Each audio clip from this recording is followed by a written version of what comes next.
Twelfth class बेटा welcome जी। तो यार कंटिन्यूटी में जो कल वाली अपनी बात थी प्रीवियस लेक्चर की, उसी को लगभग मान के चलो कंटिन्यू करना है। कल वाले लेक्चर में वो लेंथ ज़्यादा हो जाती इसलिए हमने डाला नहीं प्रीवियस लेक्चर में। तो क्या क्या कर चुके हैं हम, एसी थ्रू वेरियस कंपोनेंट्स कर रहे हैं बेटा। तीन तरह के कंपोनेंट है हमारे पास, एक एल है, एक आर है और एक सी है। तो अब इसके थ्रू एसी को पास करो, क्या क्या बातें बनती हैं, क्या क्या रिजल्ट आते हैं, उनको हम कवर अप करने की कोशिश कर रहे हैं। हमने इंडिविजुअली लगा दिए यार, एल आर और सी हमने दो दो करके कंबाइन करके लगा दिए। अब फाइनली जो सबसे मेन पार्ट है इसका, that is AC through series L C R circuit, मतलब तीनों को इकट्ठे हमने लगा दिया इसी सर्किट में। तो क्या रिजल्ट्स आएंगे, क्या बिहेवियर होगा इसका, क्या क्या चीजें करनी चाहिए, वो हमने डिस्कस करना है। और बेटा ये तीनों वाला ना, ये मेन है, ये मास्टर है। यहां से जितने भी रिजल्ट आएंगे ना वो मास्टर फार्मूलेज बन जाएंगे। यहां से इंडिविजुअल वाले दो दो वाले इससे भी अपने आप निकलते रहेंगे। अगर हम बाकी सब छोड़ दें, ये सीरीज एलसीआर ही कर ले, वहां से भी पुराने वाले सारे रिजल्ट निकल जाएंगे। लेकिन चलो हमने बेस प्रॉपर बनाया है, कल्ले कल्ले को डिस्कस कर दिया। अब अगली हेडिंग है आपकी आज की, AC through LCR circuit. LCR circuit अपने आप में ही एक्सक्लूसिव है, उसमें से क्वेश्चन मान के चलो आया ही आया, और भी उसमें से बहुत चीजें निकल कर आएंगी फेज डिफरेंस वगैरह निकालने के अलावा।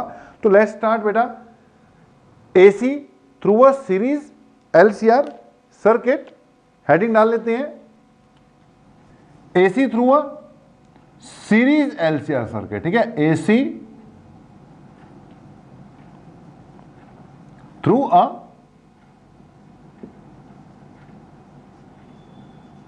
Series LCR circuit. सीरीज वाला है बेटा, पैरेलल वाले भी होते हैं, लेकिन वो चलो अब अपने सिलेबस का पार्ट नहीं है। पहले जो जो करना है वही कर लें, कभी मौका मिलेगा वो भी कराएंगे। तो आज की हेडिंग भाई, AC through series LCR circuit. मैंने बोला वेरी वेरी वेरी इंपॉर्टेंट, सब कुछ इंपॉर्टेंट है। जो मैं इतने दिनों से करा रहा हूं वो किया हुआ होगा तो ये वैसी फ्री फंड में निकल जाना है अपना एलसीआर सर्किट इजीली। मैं खींचता चले जाऊंगा, ज्यादा तुम्हारी तरफ देखे बिना, बस अपना नोट नोट करते जाना, सब समझ में लगेगा। ओके, तो फिर वही बात बेटा, पहली बात कि let us consider a series LCR circuit. ये एक सीरीज एलसीआर सर्किट हो गया, एल सी, और तीसरा हो गया आर।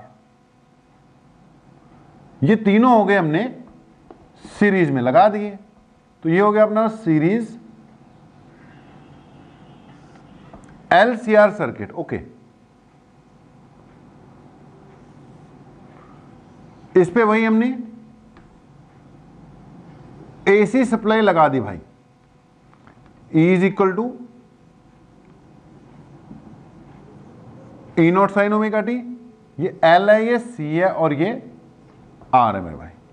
ठीक है, L C R circuit series में लग गए भैया। सीरीज में है तो करंट सेम होगा, करंट तो सेम ही होगा फिर। तो तीनों में से करंट तो चलेगा सेम, आई आई आई। वोल्टेज बढ़ जाएगी वो तुम्हें पता है, इसके क्रॉस कुछ वोल्टेज आएगी जो वी एल लिखेंगे। अब इतना तो कर ही रहे हो ना कल परसों से, ये वी सी लिख देंगे, और जो ये वोल्टेज है इसको वी आर लिख देंगे। ठीक है, उम्मीद है यहां तक तो क्लियर है। पिछले लेक्चर लगा लिए तो इसमें दिक्कत आनी नहीं है यार, ऐसी हो जाना है। तो वी एल हो गया, वी सी हो गया, वी आर हो गया। अच्छा, करंट अगर मैं इस तरफ प्लॉट करता हूं तो तीनों के अक्रॉस करंट तो देख अब सेम ही चलेगा। करंट तीनों के अक्रॉस क्या चलेगा, सेम चलेगा। ओके, चल लिया सेम। अब इंडक्टर के अक्रॉस जो वोल्टेज है वो जाएगी भाई ऊपर, क्यों, वोल्टेज लीड करती है। कैपेसिटर की वोल्टेज आएगी भाई नीचे, क्यों, क्योंकि ये लैग करती है। करंट से, और इंडक्टर के केस में इसको रखेंगे हम सेम ही डायरेक्शन में, रख दी भाई। अब इसमें एक अपने पास VL होनी चाहिए, एक अपने पास VC भी होनी चाहिए, और एक अपने पास VR भी होनी चाहिए। पता होना चाहिए इसकी वैल्यूज क्या आएंगी। VL अब पता ही है IXL आएगा, VC equal to I into XC आएगा, VR equal to I into R ही आएगा। बाकी XL XC XR क्या है वो तुम्हें पता ही है, लेकिन अब मैं लिखूंगा यहां पर, क्योंकि बेटा ये एज ई आर्टिकल करवा रहा हूं ना मैं, सब पता है तुम्हें एक्सेल की वैल्यू क्या है, XC की वैल्यू, लेकिन आपने लिखना है एक बार इसमें, इसको अब एज ए आर्टिकल कर रहे हैं। एग्जाम में आएगा तो यही आएगा ना, तो यही आएगा, तो जो जो पता है सब कुछ लिखना पड़ेगा हमें। तो XL की जगह मैं क्या लिखूंगा, XL की जगह ओमेगा L, XC की जगह 1 बाय ओमेगा C, और R तो चलो R होता ही है, उसको तो अब क्या बताना। तो ये सिचुएशन है बेटा। उसके बाद क्या करते होते हैं, इसका फेजर डायग्राम ड्रॉ करना है, करो। इसके बाद हमने ड्रॉ किया इसका फेजर डायग्राम मेरे भाई। अब फेजर डायग्राम में फिर वही बात, अगर हमने करंट को इस पर्टिकुलर डायरेक्शन में प्लॉट कर दिया, तो वोल्टेजेस अपनी डायरेक्शन के हिसाब से प्लॉट होंगी। ये VR, ठीक है, VR इस डायरेक्शन में गई, और VC तुम्हें पता है ये 90 डिग्री से लीड करते हुए शो करनी पड़ेगी। ये मैंने शो कर दी VC, ओके, और VC नहीं सॉरी VL, और ये भैया क्या आ गई, VC आ गई। कोई दिक्कत नहीं होनी चाहिए, तीनों वोल्टेजेस बन गई। अब फिर वही बात बेटा, VL और VC में से कोई भी कम हो सकता है, कोई भी ज्यादा हो सकता है, इक्वल भी हो सकती हैं, कुछ भी मान सकते हो। अब डिस्कशन के दौरान तो मैं VL ग्रेटर देन VC ही मानकर चलूंगा। बस ये लगा लो, ये एजम्पशन ही है, it is just an assumption, ये एजम्पशन है। ओके, एक VL हो गया, VC हो गया, एक क्या हो गया आपका VR हो गया, ये सिचुएशन है। अब चाहिए तुम्हें नेट वोल्टेज, टारगेट वही, तीन बातें निकालनी है, फेज डिफरेंस, इंपीडेंस, यानी तीनों मिलकर अब करंट को कितनी ऑपोजिशन ऑफर करेंगे। देखो पहले कल्ले कल्ले की बात की हमने, फिर दो दो मिलकर जेड निकाले, अब तीनों मिलकर कितनी ऑपोजिशन ऑफर कर रही है, यानी जेड कैलकुलेट करना है। तो टारगेट वही है भाई, एक तो जेड कैलकुलेट करना है, एक फेज डिफरेंस कैलकुलेट करना है, एक टाइम लैग कैलकुलेट करना है, तीन बातें करनी है। ओके, अब उसके लिए नेट वोल्टेज चाहिए होगी भैया, पहले दो दो वोल्टेज को ऐड किया, अब तीन तीन को कर लो, तीन वोल्टेज हैं VL VR VC, net voltage तीनों का सम है ना मेरे भाई, VL VC VR का सम है। लेकिन यहां एंगल का चक्कर है, सेम डायरेक्शन में होते तो सिंपल सम हो जाता VL plus VC plus VR, लेकिन यहां पर एंगल का चक्कर है भैया, तीनों को ऐड करेंगे, तीनों को ऐड करते हुए वेक्टर का फार्मूला लगाना है। वेक्टर का फार्मूला तीन पे इकट्ठे लगता नहीं है, पहले दो को ऐड करेंगे, उनका जो रिजल्ट आएगा उसको तीसरे के साथ ऐड करेंगे। तो पहले दो को ऐड कर लो, उन दो को ऐड कर लो जो तुम्हें इजी लगती है। VL और VC पहले ऐड कर देता हूं, उसका जो रिजल्ट आएगा उसको VR के साथ ऐड कर दूंगा। VL किधर जा रहा है, ऊपर की ओर, VC किधर जा रहा है, नीचे की ओर, तो भैया इनके बीच में तो 180 डिग्री का एंगल है। तो VL और VC बेटा जो दो वेक्टर हैं, उनका पहले मैं रिजल्टेंट निकाल रहा हूं। जो रिजल्ट आएगा, पहले दो का जो रिजल्ट आएगा वो तीसरे के साथ यानी VR के साथ ऐड कर दूंगा। तो पहले बेटा G ये ऊपर जा रहा है, VL ये नीचे जा रहा है, VC दोनों के बीच में एंगल 180 डिग्री है, दोनों के बीच में एंगल 180 डिग्री है, तो सिंपल माइनस हो जाएंगे मेरे भाई। ये जो चीज है ना, यहां से लेकर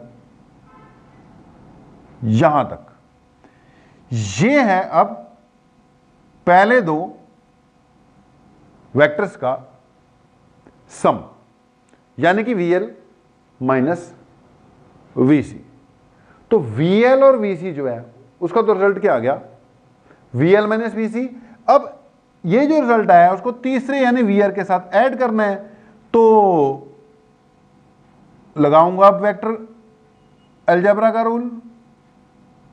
तो जो ये जो नेट आया ये अब भाई इन दो का सम है, VL माइनस VC और VR का सम है, यानी तीनों का सम होगी ना।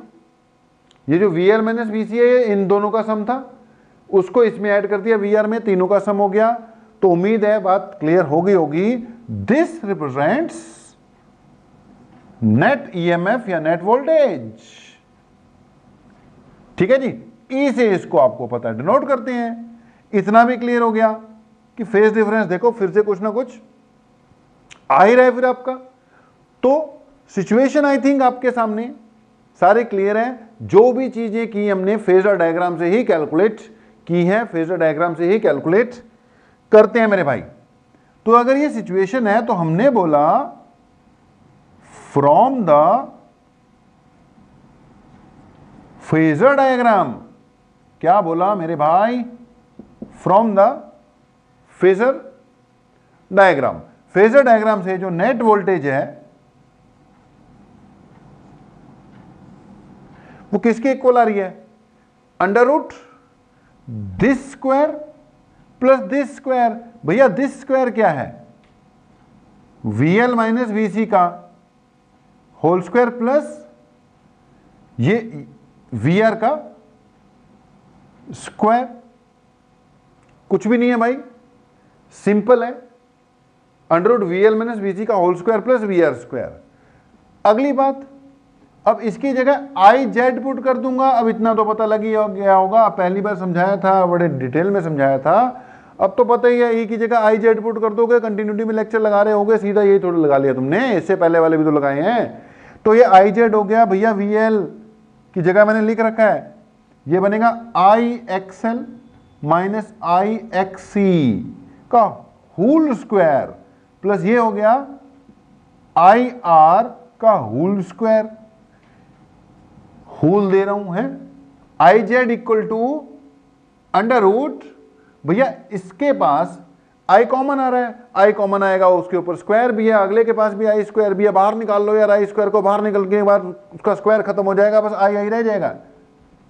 सही है नहीं, तो यहां I बाहर आ गया, ये बच गया XL माइनस XC का whole square plus R square. I से I कट गया, बचा क्या, Z बच गया, Z। तो Z की वैल्यू आ गई भाई, Z की वैल्यू कितनी आ गई, ये आ गई under root XL minus XC का whole square plus R square. ये है यार Z की वैल्यू, यानी ये है opposition to flow of current by the combined effect of LC and R। तीनों मिलकर कितनी ऑपोजिशन ऑफर करते हैं करंट को, XL माइनस XC का whole square plus R square. R अपना R ही रहता है, वो तो अब आएगा ही आएगा। XL और XC देखो माइनस में है, ये एक दूसरे को काटने में लगे रहते हैं, दोनों मिलकर एक दूसरे के इफेक्ट को कैंसिल भी कर सकते हैं। हाँ, तीनों मिलकर ये ऑपोजिशन ऑफर करते हैं, Z equal to under root XL minus XC का whole square plus R square. एक टारगेट कंप्लीट हो गया भैया, इंपीडेंस आ गया, इंपीडेंस। अगली बात फेज डिफरेंस। फेज डिफरेंस तो आ ही रहा है, जो भी आ रहा है दिख ही रहा है तुम्हें, 5 आ रहा है फेज डिफरेंस, 90 नहीं होगा, 0 भी नहीं होगा, 90 और 0 के बीच में कुछ होगा, तो ये फेज डिफरेंस। अब फेज डिफरेंस निकालने के लिए तुम्हें पता है tan वाला कंसेप्ट लगाते हैं। अब भैया ये चीज, भैया ये चीज, भैया ये चीज किसके इक्वल है, VL माइनस VC के, और भैया ये चीज किसके इक्वल है, VR के इक्वल है। तो लिख लो फेज डिफरेंस के लिए, फेज डिफरेंस के लिए हमने लिखा tan phi equal to VL minus VC divided by R। tan phi किसके इक्वल आ गया, VL minus VC divided by R। थोड़ा ध्यान देना, tan phi equal to I XL minus I XC by R, I R, tan phi equal to I XL minus I X C divided by I R. भैया I I cut गया, tan phi equal to XL minus XC by R, यानी आपको phase difference निकालने के लिए इस फार्मूले का यूज करना पड़ सकता है। tan phi is equal to XL minus XC divided by R. Time lag पता ही है फिर तुम्हें, वो लिख ही देता हूं तो मैं। टाइम लैग कैसे निकलेगा, फाई डिवाइडेड बाय ओमेगा कर निकल जाएगा। तो ये तीनों टारगेट हमारे क्या हुए, कंप्लीट हुए। जेड हमारे पास आ गया, tan phi हमारे पास आ गया, टी हमारे पास आ गया। तो ये एलसीआर सर्किट की सिचुएशन है मेरे भाई। This is situation for a LCR circuit. Okay, अब जो फेज डिफरेंस तो आ गया, फिर वही बात, वोल्टेज लीड करेगी कि करंट लीड करेगा, वो डिपेंड करता है भाई। वोल्टेज लीड करेगी कि करंट लीड करेगा, डिपेंड करता है। मैं बार बार बोल रहा हूं, ऐसी कोई गारंटी नहीं होती। VL ग्रेटर देन VC हो, VC भी हो सकता है। जब VL ग्रेटर देन VC होगा तब करंट लीड करेगा, सॉरी वोल्टेज लीड करेगी। VL greater than, inductive effect में वोल्टेज लीड करेगी। और जब VL लेस देन VC हो जाएगा तब करंट लीड करेगा। तो ये एलसीआर सर्किट की बेटा पूरी क्या है, सिचुएशन है आपके सामने। डिस्कशन अभी बाकी है बेटा। एलसीआर सर्किट में फिर हो ही गया लगभग। अब उससे रिलेटेड कुछ और बातें कवर अप करेंगे। क्या क्या हमने कर लिया कि जी, एक सीरीज एलसीआर सर्किट है जी, इसका इंपेडेंस कितना आ गया, under root XL minus XC का whole square plus R square. अगली बात, इसमें फेज डिफरेंस कैसे निकाल लेंगे, tan phi equal to XL minus XC divided by R. ऐसी टाइम लैग भी क्या हो जाएगा, कैलकुलेट हो जाएगा। अब बेटा कुछ बातें और हैं, वो बाद में देखेंगे। पहले जो एलसीआर सर्किट चल रहा है ना आपका, सीरीज एलसीआर सर्किट, जब भी आएगा तो इसमें एक टर्म आएगी रेजोनेंस। ये रेजोनेंस के साथ ही आएगा। इसकी रिवीजन कि कैसे एलसीआर से सारे के सारे इंडिविजुअल या दो दो करके जब हमने यूज किया था सब निकल जाएंगे। अब ये जो जेड और tan phi है ना बेटा, ये मास्टर फार्मूले हो गए पूरे एसी सर्किट के। अगर ओनली आर है तो ये है ही नहीं, ये आएगा ही नहीं। जेड इक्वल टू आर आ जाएगा, आर आएगा ही नहीं। tan phi इक्वल टू 0 यानी phi इक्वल टू 0 आ जाएगा। ये चीजें भी लास्ट में कैलकुलेट करके बताऊंगा। लेकिन जब आपका सीरीज एलसीआर सर्किट चल रहा है ना बेटा, तो एग्जाम में अगर ये आता है सीरीज एलसीआर सर्किट, तो इसके साथ एक टर्म आ जाती है resonance of series LCR circuit. तो बाकी चीजें डिस्कशन जो है वो बाद में, पहले आर्टिकल को कंप्लीट ही कर देते हैं कि जी एलसीआर सीरीज सर्किट जिसमें हमने ये रिजल्ट निकाले हैं एंड इट्स रेजोनेंस, की रेजोनेंस क्या चीज है, वो कट्ठे आएगा।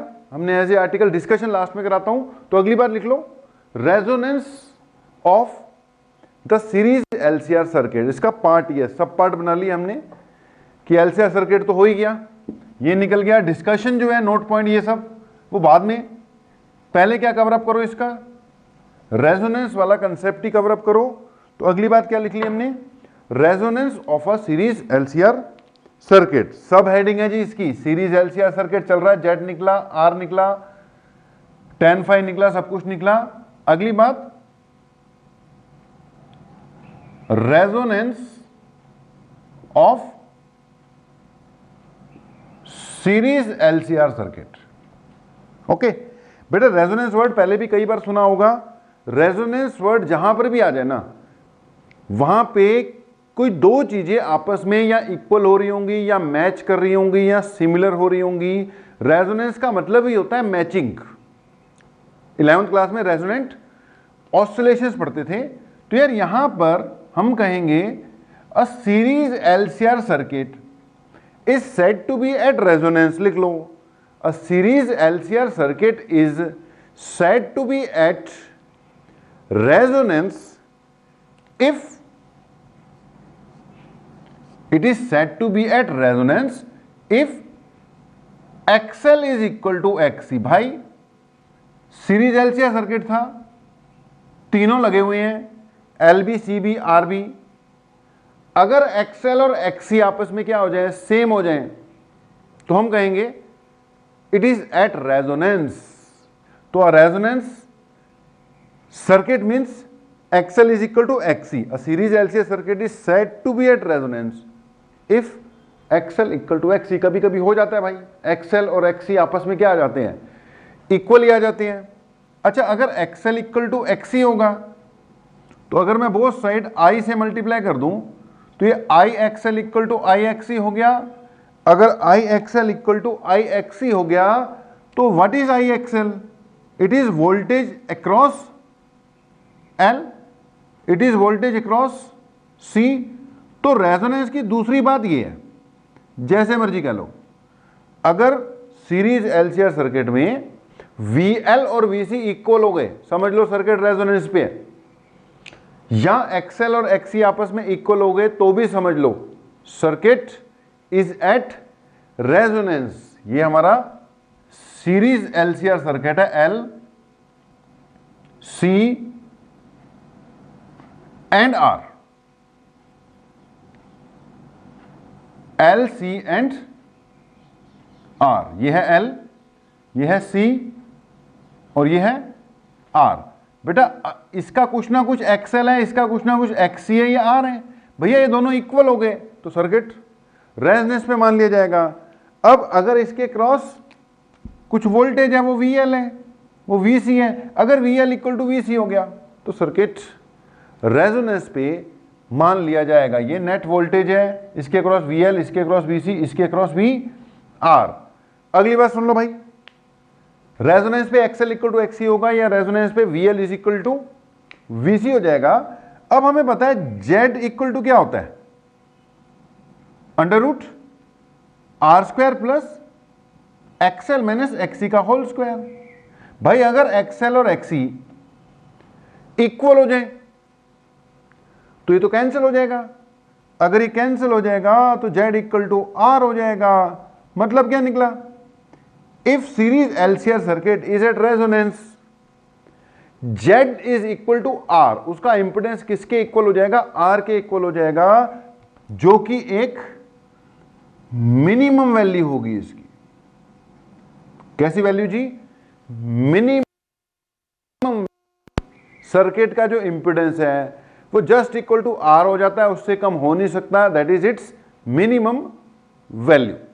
ओके, जब Z इक्वल टू R हो जाएगा तो यार करंट जो है ये मिनिमम है, current equal to E by Z की बजाय R ही आ जाएगा। ये क्या हो जाएगा, मैक्सिमम हो जाएगा। तो रेजोनेंस पे कई बातें आ रही हैं, XL इक्वल टू XC होगा या VL इक्वल टू VC होगा, Z मिनिमम होगा, करंट मैक्सिमम होगा। रेजोनेंस पे Z minimum, current maximum. Okay, यहीं से इसको अगर आगे बढ़ा दूं तो XL की जगह क्या लिखूंगा, ओमेगा L, XC की जगह 1 बाय ओमेगा C। ओके जी, तो ये ओमेगा L हो गया, ये 1 बाय ओमेगा C हो गया। बेटा अगर ये इक्वल हुए हैं तो एक स्पेशल फ्रीक्वेंसी पे इक्वल होंगे, क्योंकि फ्रीक्वेंसी तो वेरिएबल है ना, एक पर्टिकुलर फ्रीक्वेंसी पे जाकर ये इक्वल हुए होंगे। तो बेटा जब omega L equal to omega C आया है तो उस वक्त ये जो फ्रीक्वेंसी है सर्किट की या एसी की, वो एक स्पेशल फ्रीक्वेंसी है जिसको रेजोनेंट फ्रीक्वेंसी बोलेंगे। क्या बोलेंगे जी, रेजोनेंट फ्रीक्वेंसी। तो यहां पर हम रेजोनेंट फ्रीक्वेंसी भी कैलकुलेट कर देते हैं साथ के साथ। रेजोनेंट फ्रीक्वेंसी, डिस्कशन इसकी लंबी है, खत्म होने का नाम ही नहीं लेगा ये, बहुत बातें आती चली जाएंगी, आती चली जाएंगी। तो ये जो पर्टिकुलर फ्रीक्वेंसी है ओमेगा नॉट से नोट कर दिया, इसको रेजोनेंट फ्रीक्वेंसी बोलेंगे। अब यहां से इसको आगे बढ़ाओ, ओमेगा नॉट की जगह 2 pi nu naught L equal to, एक मिनट इसको पहले सॉल्व भी कर देते हैं, बाद में ओमेगा की वैल्यू पुट करेंगे। ओमेगा को ऊपर आने दो, ओमेगा नॉट स्क्वायर हो गया, ये 1 बाय एल सी हो गया। ध्यान देना omega naught equal to 1 by under root L C, omega naught is equal to 1 by under root L C. अब ओमेगा नॉट की जगह क्या पुट कर दो यार, 2 पाई न्यू, फिर नॉट लगेगा यहां पर 1 बाय रूट एल सी, यानी यहां पर nu nought is equal to 1 by 2 pi under root L C. Nu nought is equal to 1 by 2 pi under root L into C. अब बेटा जी इसको कहते हैं resonant frequency, it is known as resonant frequency. ये वो frequency है जिस पे सर्किट रेजोनेंस पे आ जाएगा। सर्किट रेजोनेंस पे आ गया तो एक्सएल इक्वल टू एक्सी हो जाएगा, एक्सएल इक्वल टू एक्सी हो जाएगा तो भैया वीएल इक्वल टू वीसी हो जाएगा। जेड मिनिमम होगा, करंट मैक्सिमम होगा। सर्किट में टोटल वोल्टेज कितनी है, ई, टोटल वोल्टेज ई है। हमें पता है जो नेट वोल्टेज होती है भाई वो होती है under root VL minus VC का whole square plus V R का स्क्वायर, है ना। इसके क्रॉस वीएल है, इसके क्रॉस वीसी है, इसके क्रॉस वीसी है। नेट वोल्टेज कितनी होती थी, वीएल माइनस वीसी का होल स्क्वायर प्लस वीआर का स्क्वायर होती है। अब अगर रेजोनेंस हो गया, ये दोनों तो इक्वल है, ये दोनों इक्वल हैं, तो मेरे भाई नेट वोल्टेज वीआर के इक्वल आ गई, नेट वोल्टेज वीआर के इक्वल आ गई। बात को समझो, अगर इसके क्रॉस 100 वोल्ट है, इसके क्रॉस भी 100 वोल्ट है, इसके क्रॉस भी 100 वोल्ट है, तो रेजोनेंस पे नेट वोल्टेज तीनों का सम करके आई है, लेकिन सम जो है वो इस हिसाब से होना है। तो अगर ये 100 है, 100 है, 100 है, भैया नेट 300 नहीं हो जानी। यहां पर नेट आपके सामने है, वी आर के इक्वल जो वोल्टेज है वही क्या हो जाएगी, नेट हो जाएगी, if circuit is at resonance. तो रेजोनेंट सर्किट में क्या क्या पॉइंट है, एक्सएल इक्वल टू एक्सी हो जाएगा या वीएल इक्वल टू वीसी हो जाएगा, तो हम कहेंगे सर्किट रेजोनेंस पे आ गया। रेजोनेंस पे आ गया तो रेजोनेंट फ्रीक्वेंसी निकल जाएगी। रेजोनेंट फ्रीक्वेंसी एक पर्टिकुलर फ्रीक्वेंसी को कह देते हैं, ओके। उसकी वैल्यू क्या आ गई, 1 by 2 pi root L C. ये रेजोनेंट फ्रीक्वेंसी एल और सी की वैल्यू पे डिपेंड करती है। एल कितना लगा, सी कितना लगा, उस पर डिपेंड करती है कि किस फ्रीक्वेंसी पे रेजोनेंस सर्किट का आएगा। एक सर्किट है उसमें एक पर्टिकुलर एल लगा रखा है, एक पर्टिकुलर सी लगा रखा है बेटा। अब एल और सी डिसाइड करेंगे कि किस पर्टिकुलर फ्रीक्वेंसी पे सर्किट रेजोनेंस पर आ जाएगा। तो एक हो गया एल, एक हो गया सी और एक हो गया आपका आर। तो ये हो गया रेजोनेंस सर्किट। अब यहां पर एक ग्राफ बनेगा बेटा, वो एग्जाम में कई बार आ जाता है। फ्रीक्वेंसी वर्सेस हमने सबका बनाया था, देखो रजिस्टर का भी बनाया, ओनली इंडक्टर हो उसका भी ग्राफ बनाया, ओनली कैपेसिटर हो उसका भी ग्राफ बनाया था कि कैसे फ्रीक्वेंसी के साथ वो वेरी करता है। ऐसे बेटा कई बार एग्जाम में आया हुआ है कि ग्राफ बनाओ जी किस किस के बीच में, एक तरफ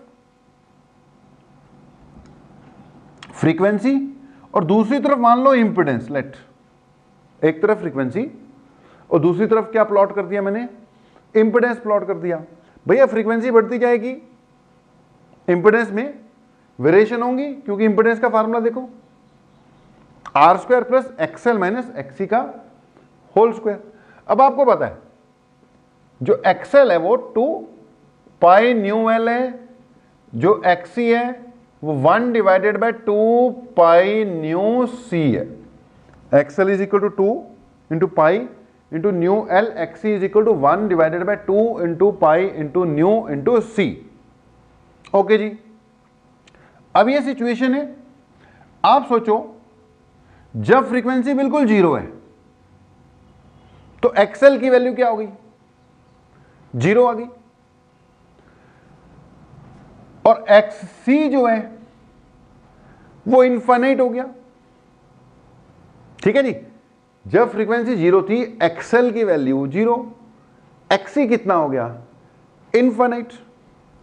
XL की वैल्यू जीरो, XC हो गया इनफाइनाइट। ये माइनस इन्फिनिटी का स्क्वायर R सब कर करा के Z इन्फिनिटी आ जाएगा। मतलब Z कहां से स्टार्ट होना चाहिए, इन्फिनिटी से स्टार्ट होना चाहिए, तो Z इन्फिनिटी है। क्यों, क्योंकि XC ही क्या है, इन्फिनिटी। अब मान लो भैया ये जीरो है, ये क्या है, इन्फिनिटी है, ये जीरो और ये इन्फिनिटी।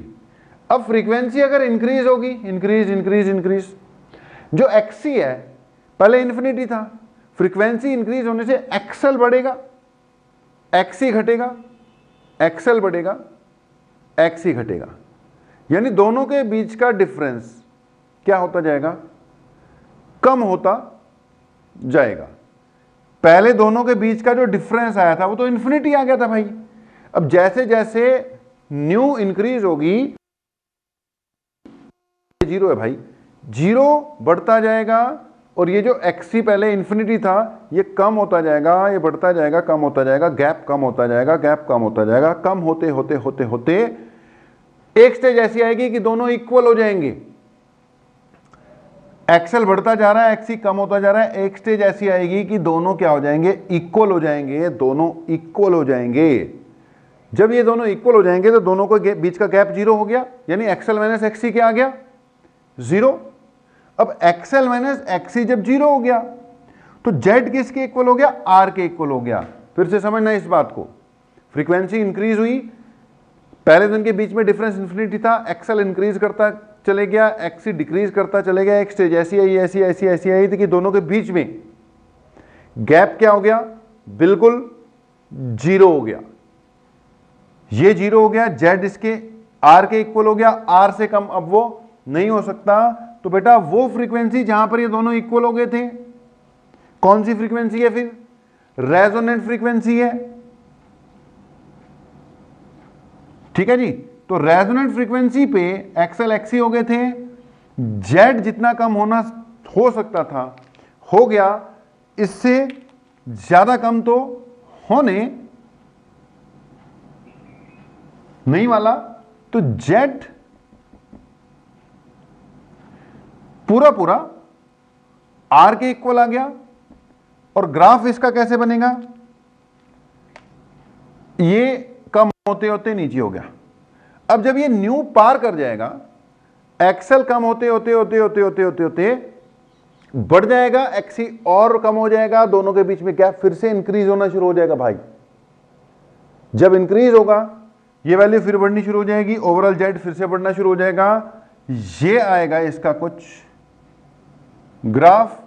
हाँ, एग्जाम में ये नहीं है कि इतनी कहानी नहीं किसी को सुनानी, सिर्फ क्या बना के दिखाना होता है, ग्राफ बना के दिखाना होता है।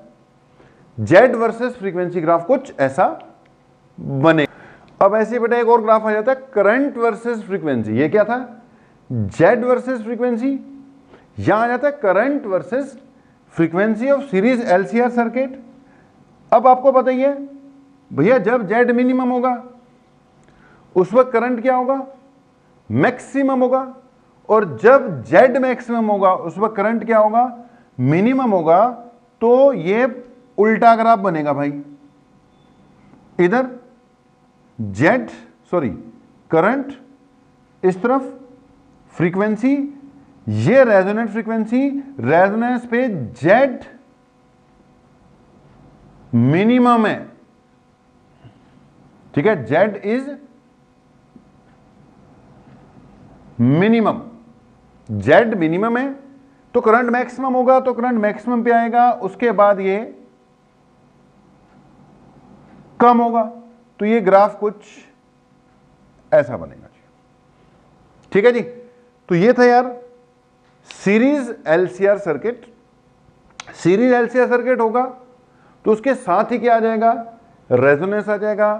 रेजोनेंस पे आपने देख ही लिया क्या क्या आ जाएगा, XL equal to XC, VL equal to VC, ZR के बराबर I maximum, Z minimum, resonance frequency 1/2 pi root LC। अच्छा यहां पर एक और बात, एक शायद आपको हमने न्यूमेरिकल्स वगैरह कराते वक्त पावर का कंसेप्ट बता दिया। पावर का वैसे तो आगे आएगा, विद डेरिवेशन आगे आएगा, बट वो न्यूमेरिकल्स वगैरह सॉल्व करते वक्त एक पावर का बीच में क्या आ गया था, कंसेप्ट आ गया था, फार्मूला मैंने आपको बता रखा है।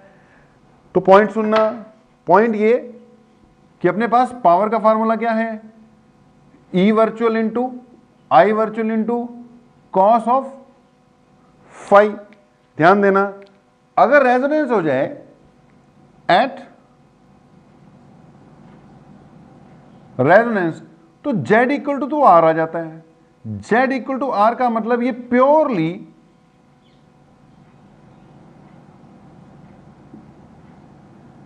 रेजिस्टिव सर्किट हो जाएगा। बेटा प्योरली रेजिस्टिव सर्किट हो गया, L और C तो रहे नहीं, फिर इसमें फेज डिफरेंस जो है वो जीरो आ गया। फेज डिफरेंस जीरो आ गया तो कॉस फाई आ गया। कॉस फाई कितना होता है, फिर कॉस फाई की वैल्यू कितनी आ जाएगी, 1, क्योंकि फाई जीरो पुट करोगे कॉस फाई की वैल्यू 1 आ जाएगी। पावर कितनी आ जाएगी, ईवी इंटू आई वी आ जाएगी। जेड मिनिमम हो गया, power equal to EV into I V आ जाएगी। यानी एट रेजोनेंस पावर का formula simple, voltage into current, EV into I V आ जाएगा। तो ये भी पॉइंट्स हैं। अब इसी से रिलेटेड, ये ठीक है आपका आर्टिकल एज इट इज जो था वो खत्म हो गया अपना। अब रेजोनेंट सर्किट से ही रिलेटेड एक और बात बनती है, हेडिंग डालना, शार्पनेस ऑफ रेजोनेंस जरूरी है।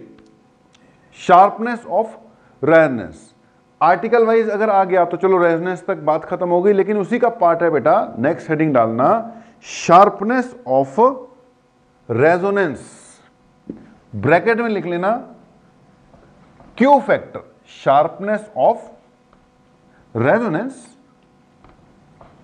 और उसी के साथ ब्रैकेट में लिख लेना क्यू फैक्टर।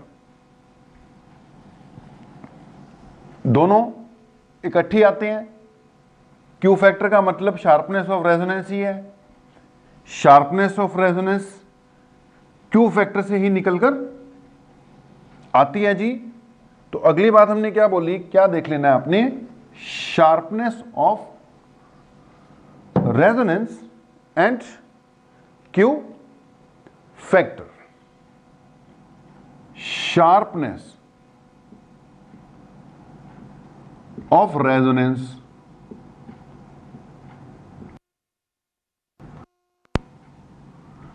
Q factor।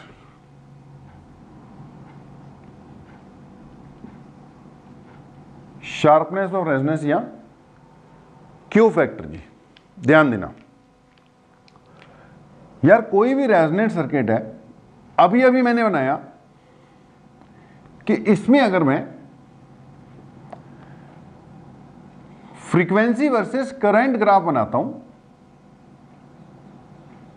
तो अगर रेजोनेंस हो रहा होगा पूरे पूरे रेजोनेंस पे, करंट क्या होगा, मैक्सिमम होगा, और रेजोनेंस शिफ्ट करती करंट कम होना शुरू हो जाएगा, क्योंकि रेजोनेंट फ्रीक्वेंसी से अगर ज्यादा कर दी तो भी जेड बढ़ जाएगा, करंट डाउन आ जाएगा, और रेजोनेंट फ्रीक्वेंसी से कम कर दी तो भी जेड इंक्रीज हो जाएगा और करंट डाउन आ जाएगा। तो नॉर्मली ये सर्किट कुछ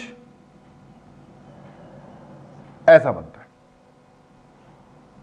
ठीक है जी, ये current versus resonant frequency graph है अपना। अब हो सकता है आपका रेजोनेंट सर्किट ऐसा हो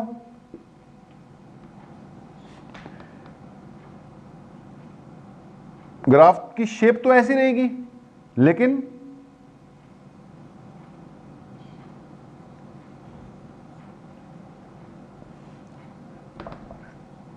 जो इसमें डिक्रीज हुआ है रेजोनेंस शिफ्ट होने के बाद,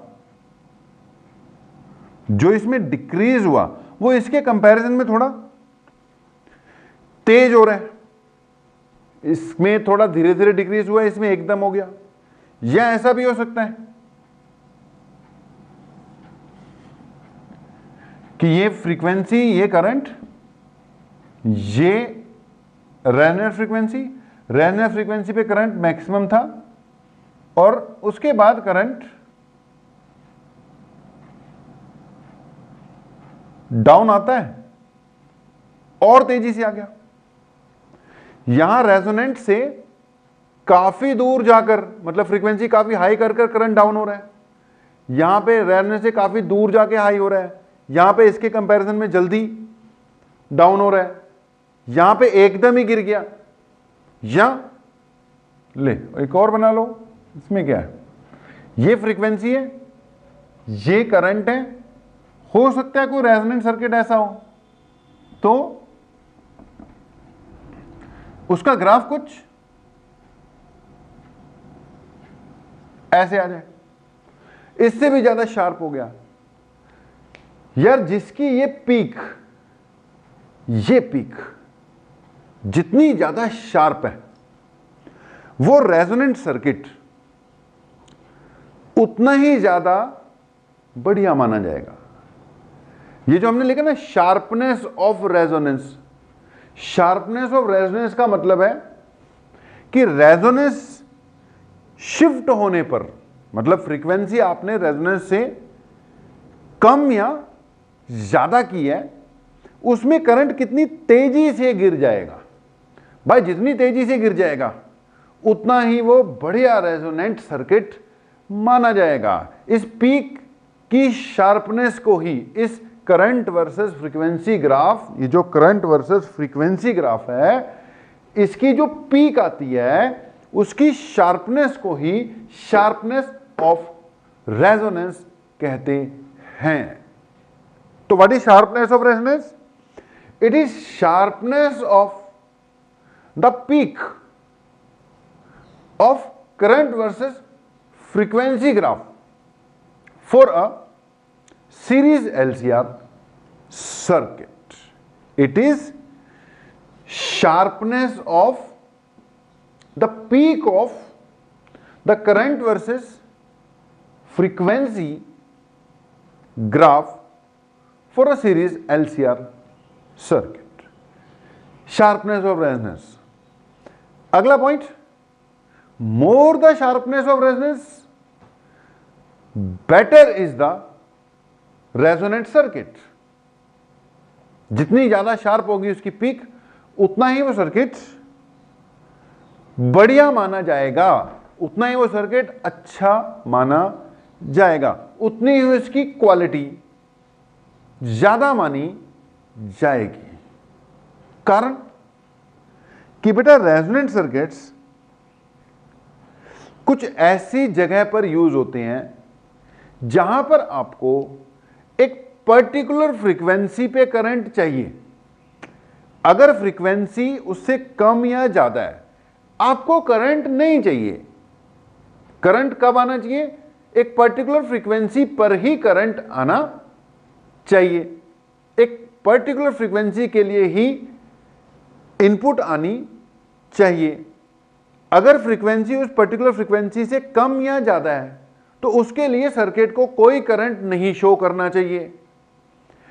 ऐसा तभी हो सकता है जब रेजोनेंस शार्प होगा कि भैया अपनी जो फ्रीक्वेंसी है जिस पे मुझे करंट चाहिए था, अगर तो वो आ गई तो करंट शो हो जाएगा, और अगर वो नहीं, उसके आसपास की कोई फ्रीक्वेंसी आती है तो करंट एकदम डाउन हो जाना चाहिए। तो करंट एकदम डाउन हो जाना चाहिए। So more the sharpness, more is the quality of the resonant circuit. अब इसके एग्जाम्पल्स फिर कभी देखेंगे, मैंने बोल दिया, बस एक बात बोल दी, क्यों ऐसा होना चाहिए कि यार रेजोनेंट सर्किट्स कई ऐसी सिचुएशंस में यूज होते हैं जहां पर हमें एक पर्टिकुलर फ्रीक्वेंसी पे करंट चाहिए, दूसरियों पे नहीं चाहिए, उसके नेबरिंग फ्रीक्वेंसी पे भी नहीं चाहिए। तो रेजोनेंस शार्प होगा तभी ऐसा होगा ना कि भैया इस पर्टिकुलर पे चाहिए, भैया ये आ जाएगी तो करंट आ जाएगा, अगर ये नहीं आती, आसपास की आती है तो करंट एकदम क्या हो जाना चाहिए, जीरो हो जाना चाहिए। अब वो एग्जाम्पल अगर मैं यही लगा दूंगा तो फैल जाएंगे हम, वो एग्जाम्पल फिर अगली बात में कर देंगे या लाइव क्लास में समझा देंगे। अब आते हैं क्यू फैक्टर पे, इसको मैथमेटिकली भी थोड़ा सा करना है, इसलिए मैं इसको क्लोजिंग के मूड में जाता हूं। अब आते हैं क्यू फैक्टर, बकायदा डेफिनेशन। पहले तो मैंने ये बोला ना, जितनी ज्यादा शार्पनेस होगी उतना ही क्वालिटी क्या होगी, ज्यादा होगी। अब क्वालिटी ज्यादा होगी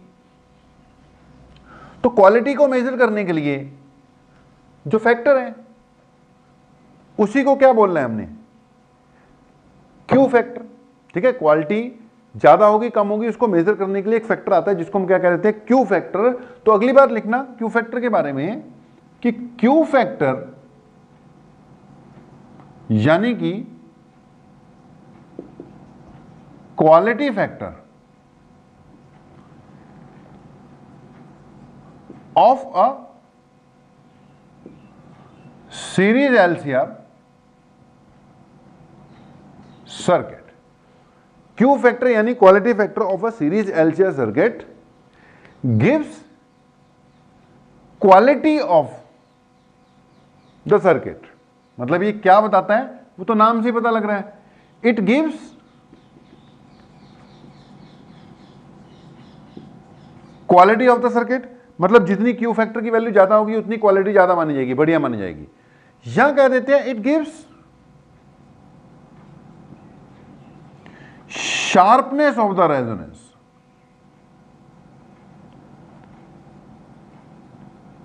क्या प्रोवाइड करता है भाई ये, sharpness of the resonance. It gives quality, यहां कह लो it gives sharpness of the resonance more the value of Q,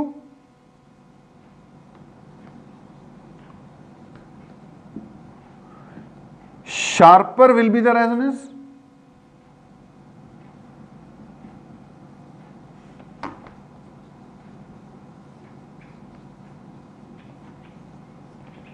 यहां कह लो better will be the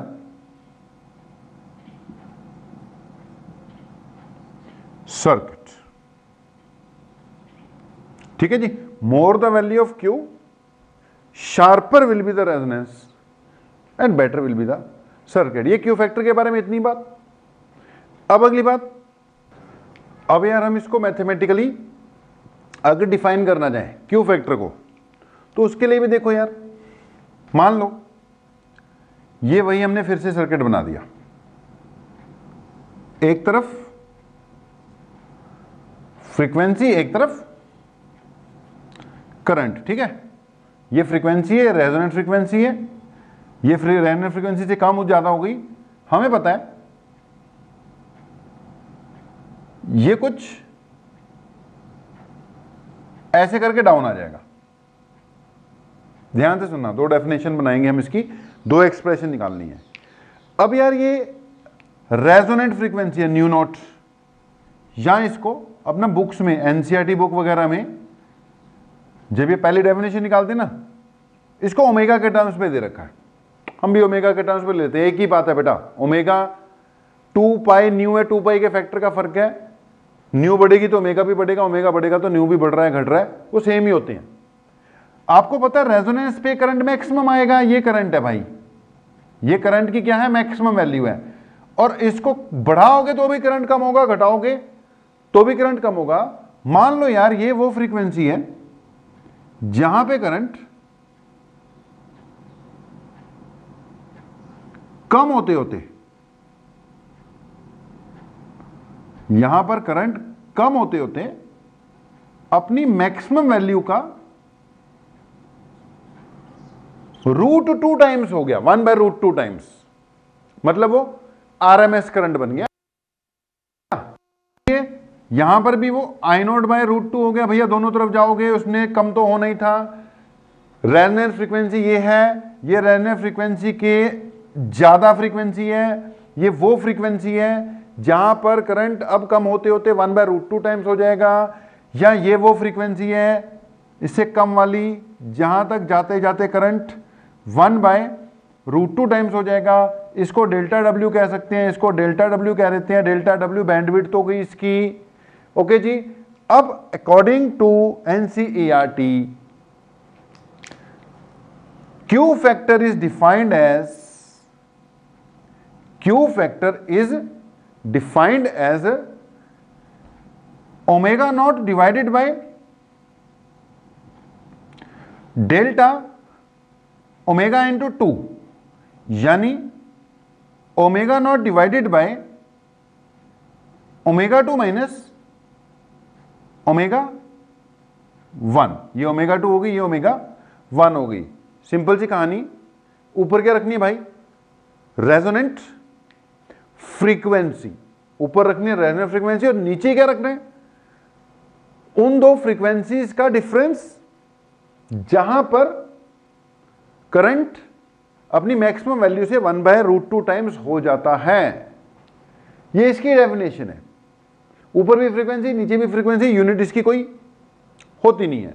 बोल के बोलूं तो मैं बोलूंगा, अगर मैं बोल के बोलूंगा तो बोलूंगा जी it is defined as the ratio of resonant frequency. It is defined as ratio of the resonant frequency and the difference of frequencies on either side of the resonant frequency. भैया डेफिनेशन बोल के बताऊंगा तो confusion हो जाएगी, फिर भी बोलूंगा।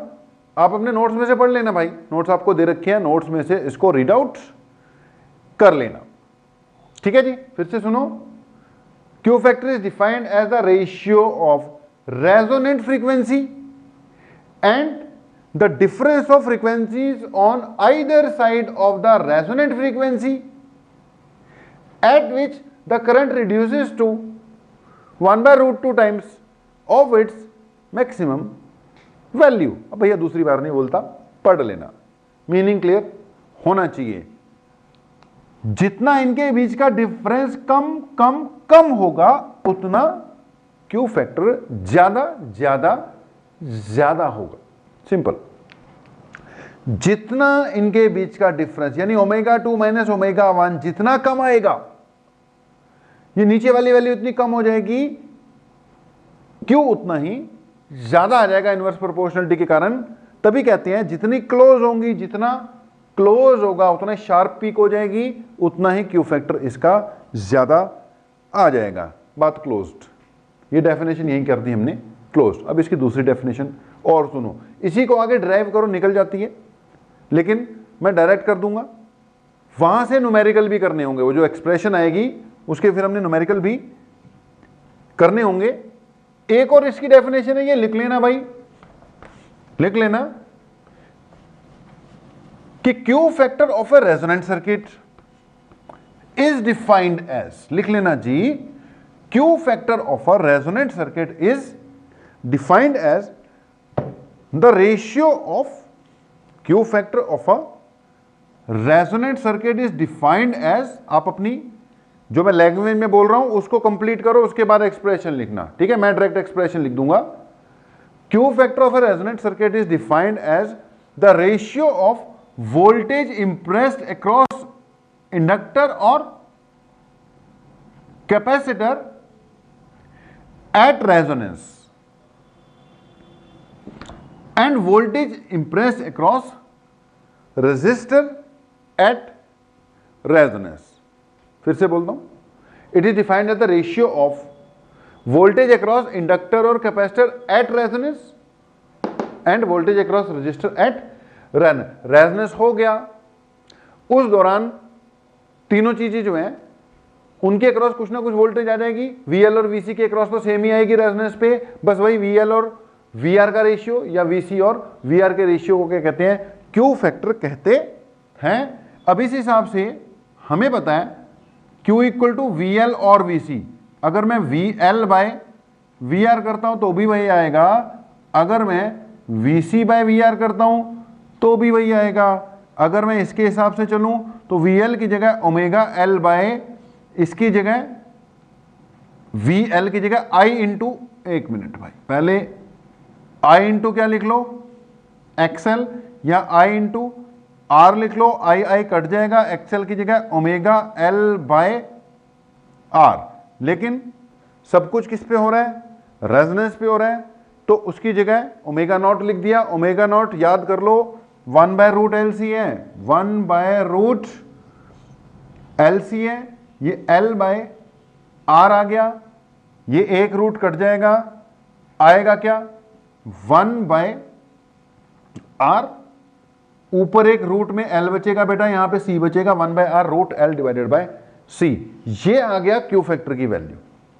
अगर इसके हिसाब से चलते हैं तो भी ये क्या आ जाता है यार, I into XC, I into R, I I cut जाता, एक्सी बाय आर आ जाता। एक्सी किसके इक्वल 1 बाय ओमेगा, सी के इक्वल, आर नीचे है ही है, ओमेगा, ओमेगा नॉट यूज होगा। फिर ओमेगा नॉट की वैल्यू कितनी होती है, it is 1 by root L C, तो रूट एल सी ऊपर चले जाता, वैल्यू पुट करके देखो, नीचे सी ही बचता, 1 बाय आर ही बचता, ये रूट सी से एक कट जाता, ये बच जाता root L by C into 1 by R, और अगले स्टेप में यही आ जाता 1 by R root L by C. तो बेटा क्यू फैक्टर कितना आ जाता, 1 by R root L by C. इस पे बेस्ड भी न्यूमेरिकल आ सकते हैं। ओके जी, तो देखो कहां से शुरू किया, कहां पे खत्म किया। डिस्कशन लास्ट में, नेक्स्ट लेक्चर में थोड़ी बहुत ही कराएंगे, लेकिन हमने स्टार्ट कहां से किया, एलसीआर सर्किट से। कहां से स्टार्ट कर दिया, सीरीज एलसीआर सर्किट से। पहले उसका जेड निकाला, आर निकाला बेटा, उसके बाद फिर फेज डिफरेंस भी चलो वहीं आ गया था, उसके बाद रेजोनेंट सर्किट डिस्कस किया, रेजोनेंट सर्किट के बाद फिर हमने इसका क्यू फैक्टर भी डिस्कस कर लिया। अब लगभग चैप्टर की क्लोजिंग हो रही है, एक दो बातें रह गई हैं, दो बड़े टॉपिक ट्रांसफार्मर, एसी जनरेटर, वो भी करने हैं, खैर वो भी हो जाएंगे, वो थ्योरी वाले नहीं जाता।